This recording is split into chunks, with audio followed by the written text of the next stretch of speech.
Hello hi. സുഖമല്ലാത്തതിൻ്റെ പേരിൽ 2-3 ദിവസം ഞങ്ങൾക്ക് വീഡിയോസ് ഒന്നും ചെയ്യാൻ പറ്റിയിട്ടുണ്ടായിരുന്നില്ല കേട്ടോ. തീരെ സൗണ്ട് ഇല്ലായിരുന്നു. തൊണ്ടവേദനയും പനിയും ഒക്കെ കൂടെ അലമ്പായിട്ടുണ്ടായിരുന്നു.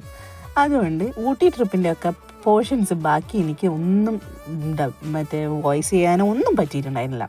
അപ്പോൾ എന്തായാലും വിചാരിച്ചു ഒന്ന് സുഖമായി ഇപ്പോൾ ഒന്ന് എണീറ്റ് വന്നിട്ടുള്ളൂ.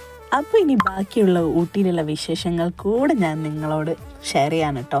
എന്തായാലും ഞങ്ങളിപ്പം പോയിക്കൊണ്ടിരിക്കുന്നത് ജീപ്പ് സഫാരിക്കാണ്. മസനഗുഡിയിൽ നിന്നുള്ള ജീപ്പ് സഫാരി. ആദ്യം നമ്മൾ പോകാൻ പോകുന്നത് വ്യൂ പോയിന്റിലേക്കാണ് കേട്ടോ. പോകുന്ന വഴിക്ക് കുറേ മൃഗങ്ങളൊക്കെ കാണാമെന്നൊക്കെ പറഞ്ഞിട്ടുണ്ടായിരുന്നു ഡ്രൈവർ. പക്ഷേ ഞാൻ ഒന്നിനെയും കണ്ടില്ല ഗൈസ്. എന്തായാലും ഓഫ് റോഡ് എങ്ങനെയുണ്ടെന്ന് നമുക്ക് നോക്കാമല്ലോ. അങ്ങനെ പോയി. അത്യാവശ്യം കുഴപ്പമില്ലായിരുന്നു. ഭയങ്കര ഒരു അഡ്വഞ്ചർ ജേണി എന്നൊന്നും പറയാനില്ലായിരുന്നു കേട്ടോ. അത്യാവശ്യം ഓക്കെയാണ്. ഇനി ആകെ ഒരു പ്രതീക്ഷ വ്യൂ പോയിന്റ് മാത്രമാണ്.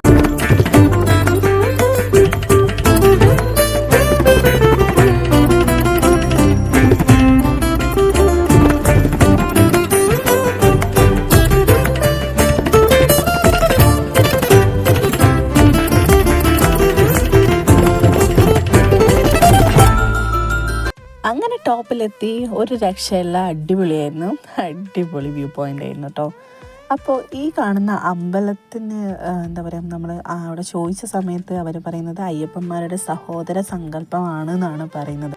കൂടുതൽ ഈ അമ്പലത്തിനെ പറ്റിയിട്ടുള്ള ഐതിഹ്യങ്ങൾ അറിയത്തില്ല. എന്തായാലും ഞങ്ങൾ കുറച്ച് നേരം അവിടെയൊക്കെ സ്പെൻഡ് ചെയ്തു.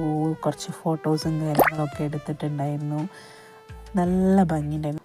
നല്ല മൈൻഡൊക്കെ ഒന്നൊരു കാമായിട്ടുണ്ടായിരുന്നു. ഈ അമ്പലത്തിൻ്റെ പ്രസൻസും ആ ഈ വ്യൂ പോയിൻറ്റും ഒരു രക്ഷയില്ല.